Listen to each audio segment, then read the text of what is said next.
Hello there you guys, welcome to one of my videos. Is Solskjaer here to stay? Will Solskjaer remain Manchester United manager until the end of the season? Now, Solskjaer is under serious pressure at Manchester United,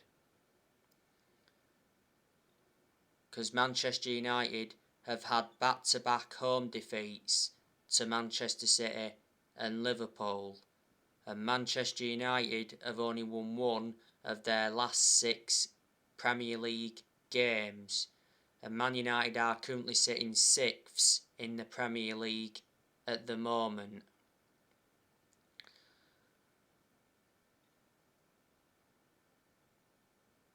Now, not so long ago, like I updated you, he said Solskjaer was waiting to be sacked after leaving Manchester. Last Monday, Solskjaer flew back home to Norway with his family,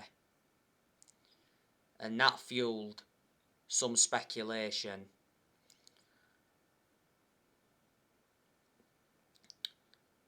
As things stand at the moment, Solskjaer's job is safe, and he will be in charge for the game against Watford next weekend. Solskjaer is obviously losing the players. He's also losing the fans' support. Like I updated you yesterday, Duncan Castles came out and said that senior stars want Solskjaer sacked, because quite obviously the players are not playing for the manager. Danny Mills said yesterday that Solskjaer commits a sackable offence in Man United training, and our senior players agreed that Solskjaer committed a sackable offence.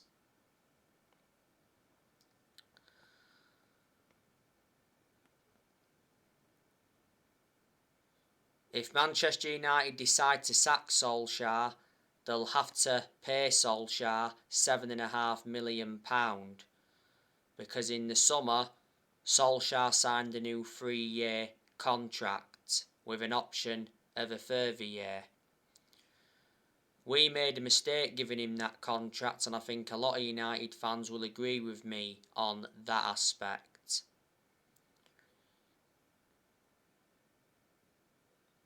Solskjaer should have been sacked after the 5-0 defeat to Liverpool. If we'd have sacked him after that game, I can assure that Manchester United would have got Antonio Conte.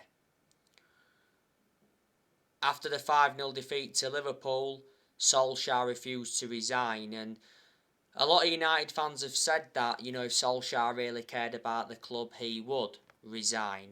But obviously if he resigned, he wouldn't get any money. After the Liverpool game as well, it said Ole had been given 3 games to save his job, and he's only won one of them 3 games. Beat Tottenham 3-0, drew 2-2 against Atalanta, and lost to Manchester City last weekend 2-0. And it was an abysmal performance against Man City. Solskjaer did say after the game that the Man City defeat was a big step backwards, and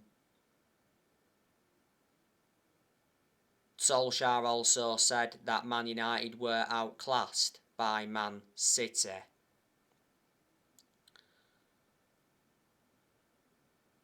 Solskjaer's been given long enough now at Manchester United. He's been Manchester United manager for almost 3 years. Now, there has been quite a lot of managers on Manchester United's agenda, to replace Solskjaer. Now, recently, I've been talking with you a lot about Zinedine Zidane.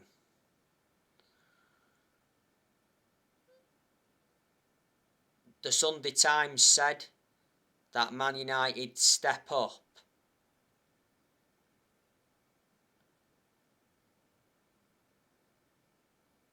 effort for Zidane to replace Solskjaer.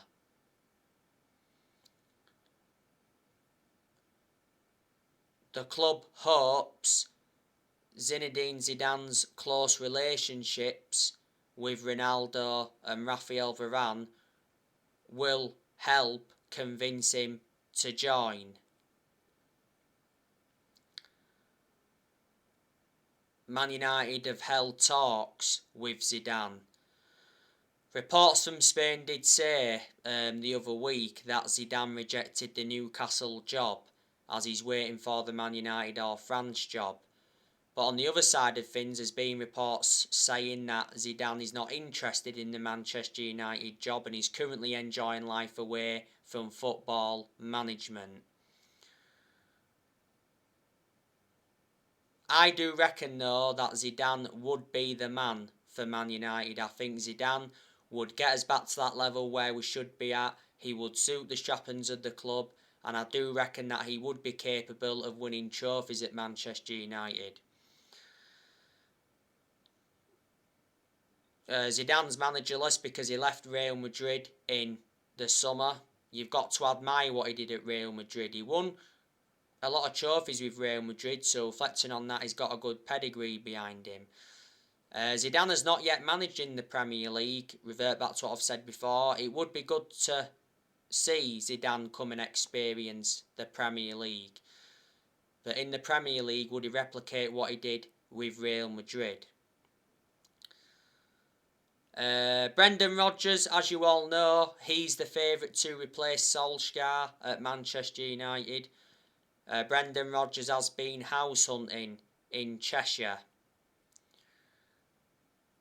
Like I said on my recent video, Brendan Rodgers is more likely to become the new Manchester United manager than Zinedine Zidane. The Manchester Evening News said the other day that Man United are ready to trigger Brendan Rodgers' contract clause if Solskjaer gets sacked.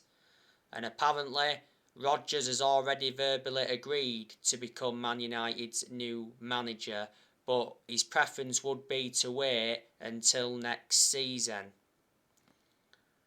because he's reluctant to leave Leicester midway through the season. But Man United are confident that Brendan Rodgers will be their next manager.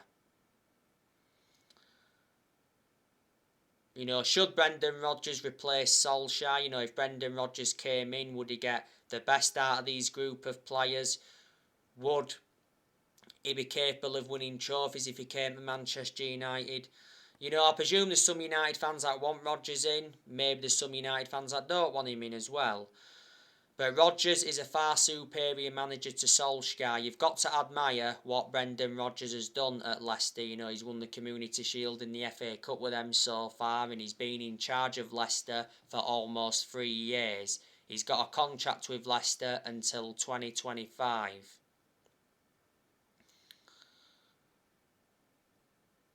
Pochettino,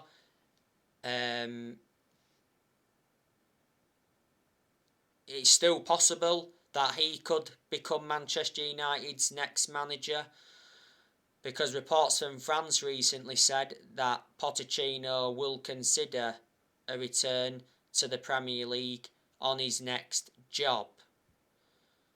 Pochettino has a full season left on his PSG contract. Man United tried to get Pochettino when he was managerless. Pochettino held talks and that with the club.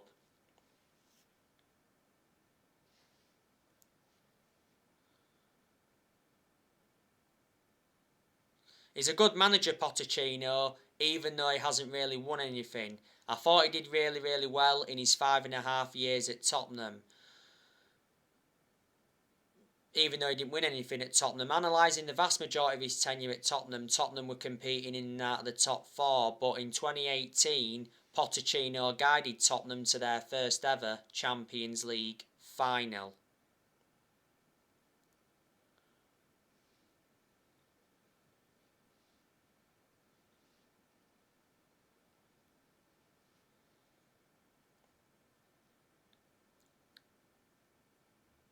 So Tottenham made a big mistake sacking Pochettino, like I mentioned before.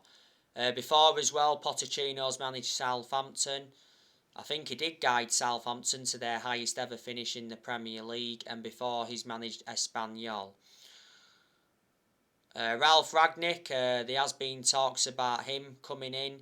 Well, Fabrizio Romano recently gave us an update on Ralph Ragnick. He actually said that Man United turned down Ralph Ragnick. There has been rumours of Ralph Ragnick coming in as the interim manager until the end of the season. Erik Ten Hag, he's been mentioned a lot.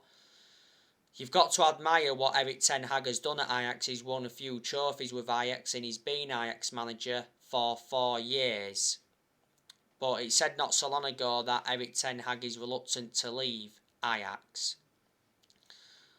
But revert back to Solskjaer.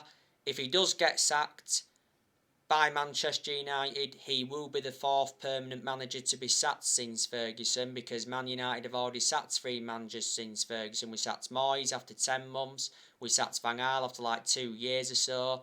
We won the FA Cup under Van Gaal, and we sacked Jose Mourinho after 2.5 years. Mourinho did enjoy 1 good season at Man United because Mourinho won 3 trophies in his first season.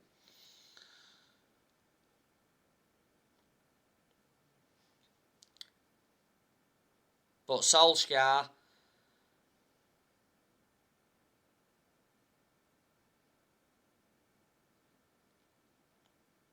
he's not good enough to be Manchester United manager. It's as simple as that.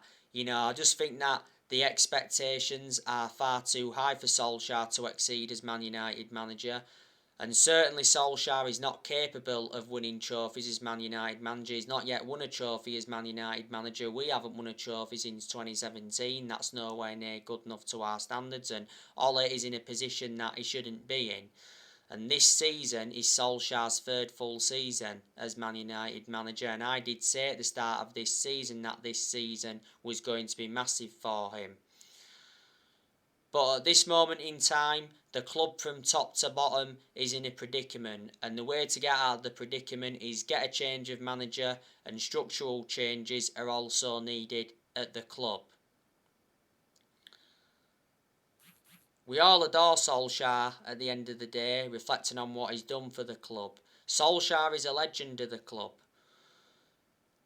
And the reason he's lasted as long as he has done is because he's a legend of the club. Disregarding being a legend of the club, I can assure he would have been sacked a while ago. Reflecting on Manchester United's poor performances though, not all of the blame stems from the manager, like I've said so many times recently. Ole's accountable for certain things. Ole's tactics have been questioned and his team selections have also been questioned, but there's also players that have to take responsibility for those poor performances. Ole, before he was at Manchester United, he was at Molde. I think he enjoyed 2 spells at Molde. He won a few Norwegian titles at Molde, but they're not a big club. And before he managed Cardiff, he only enjoyed a short tenure with Cardiff. The reason Cardiff sacked Solskjaer is because he got Cardiff relegated. So reflecting on that, Ole has no proven pedigree as a manager. Ole knew when he taken over at Manchester United it was going to be a massive job. Not only that, he knew it was going to be a difficult job as well, despite him knowing the club through thick and thin. Ole is managing one of the biggest clubs in the world. Ole got appointed in December 2018.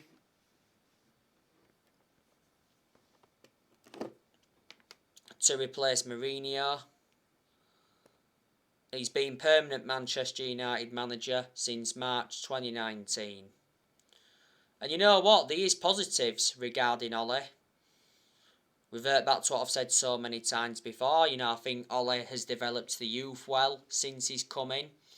He's more or less given everybody their chances to express themselves like he surely would do when he got appointed in.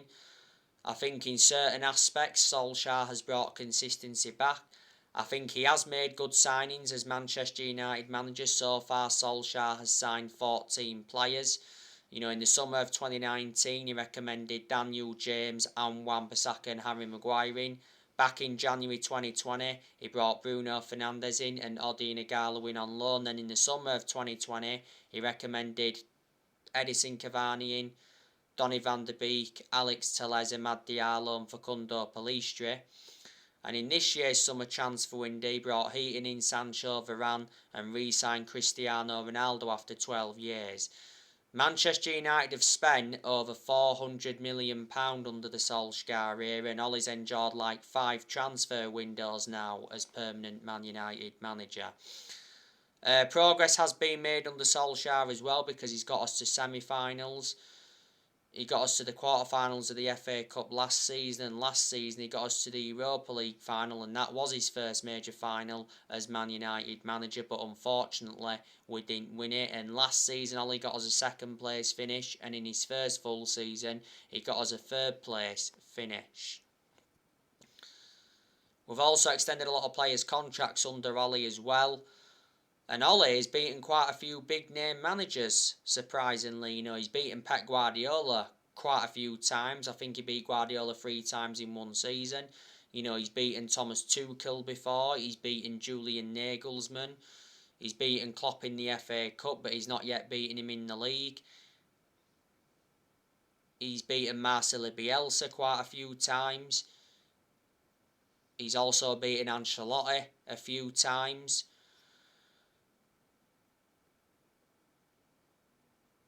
He's beaten Brendan Rodgers as well a few times as Solskjaer.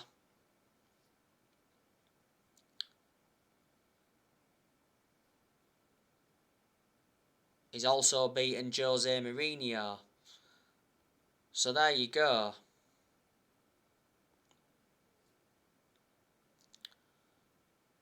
So they are the positives.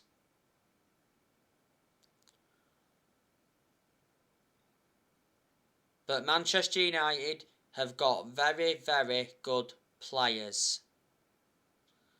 But like I said before, the reason we're not getting the best out of a lot of the players is because we're not playing as a team. We're a team of individuals. You've got the likes of City, Liverpool and Chelsea and all of that play as a team, and that explains why they're in a much better position than Manchester United at this moment in time. You know, look who we've got though. We've got the best player in the world overall in Cristiano Ronaldo. We've got Mason Greenwood, that's a talented player. We've got Fernandes, that's an exceptional player. One of the best signings we've made since Fergie retired. We've got Marcus Rashford, that's a good player as well. We've got Cavani, that's a good player. We've got Sancho, that's good overall, but he's been very poor for Manchester United so far. You know, we've got not Bruno Fernandes, we've got Donny van der Beek. That's a good player as well, but I haven't had much of a perception on him at Man United because Van der Beek has not been given enough game time. So obviously with him not getting enough game time, I think he's leaving in January. You've got Paul Pogba, that's a good player. Not only a good player, he's an imperative player as well. Man United are prepared to sell Pogba in the January transfer window. Well, it's better to offload him in January and cash in for him rather than let him go on a free transfer next summer. Pogba may never play for Man United again because Pogba's missing the rest of 2021 because last Monday Pogba suffered a thigh injury in France training. There again though, reports from France said the other day that Pogba wants to renew his contract with Man United, but reportedly on one condition, that he's made the Premier League's highest paid player. So he wants to overtake Ronaldo as the highest paid player. At the moment, Pogba receives around 290 grand a week. Pogba's current contract at Man United expires next summer. Before the start of this season, he rejected a new Man United contract offer.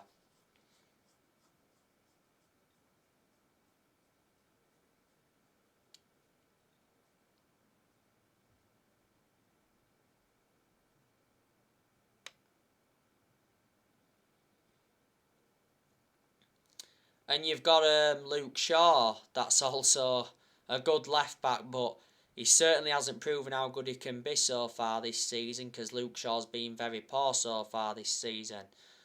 Where's the Luke Shaw from last season? Last season, Luke Shaw was far superior to how he has been so far this season.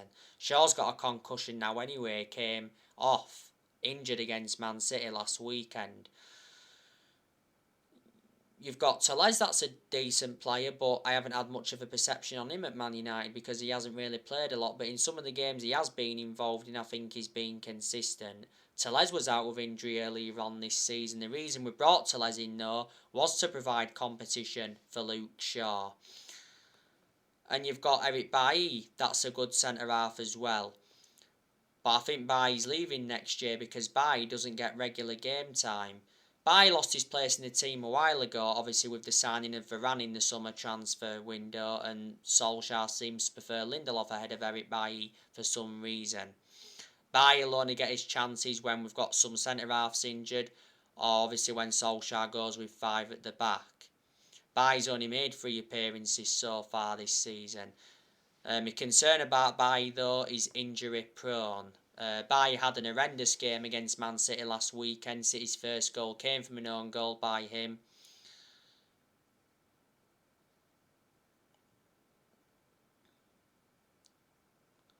And not only the own goal, his overall performance was just very poor. And you've got Raphael Varane, that's also a good centre-half as well. He's now out, though, with a hamstring injury. He's out for around a month. That's 2 injuries now Varane's endured since he became a Manchester United player, because Varane was out with a groin injury not so long ago, and he was out with that groin injury for a few weeks. Varane initially made his return in the 3-0 win against Tottenham. You know, you've got Harry Maguire, that's a good centre-half when he wants to be, but he's been very, very poor for Man United this season. You know, if these poor performances persist, you know, he hasn't got a long-term future at the club. Maguire does well for England as well, though, to his credit. He recently scored for England, I think. The best game Maguire's had this season was the game against Tottenham when we won 3-0, even though Maguire got booked in that game. And, you know, you've got Pisaka, that's a good right-back. You know, he's had some good games this season, he's had some bad games. The defensive side of Wan-Bissaka's game is very, very good, but the attacking side of his game's not so good. You know, Pisaka's got to get forward more, his positioning's got to improve, his crossing's got to improve as well. You know, we've got De Gea, that's a very, very good goalkeeper. You know, De Gea's done really, really well so far this season, to his credit. You know, he made up for the mistakes he made in the last couple of years. Don't forget De Gea reclaimed that number 1 spot back, and in the summer De Gea decided to cut short his holiday by 2 weeks to fight for the starting place, and it did mention at that time that De Gea was determined to fight for his Man United future. This season is De Gea's 11th season at Man United, so he's been a long servant. He's been with us since the Ferguson era. You know, De Gea's got under 2 years left on his contract and he receives 375 grand a week. He did well against Man City last weekend. He saved us from an humiliation. De Gea must have made 4 fantastic saves in that first half against Man City. Yes, he was partly to blame for Man City's second goal, but Luke Shaw was to blame a lot more. We've got Dean Henderson, that's a good keeper as well, but Henderson doesn't get in there now, does he? Because, like I said, De Gea reclaimed the number 1 spot back. So, I think Henderson will go out on loan next year. So, there you go. So, anyway, guys, there'll be more videos coming up tomorrow. Drop me comments, likes below on the channel. If you do, consider subscribe as always. My channel name is Red Devil 24. I will keep reminding you. And take care, God bless, and I'll see you all again soon.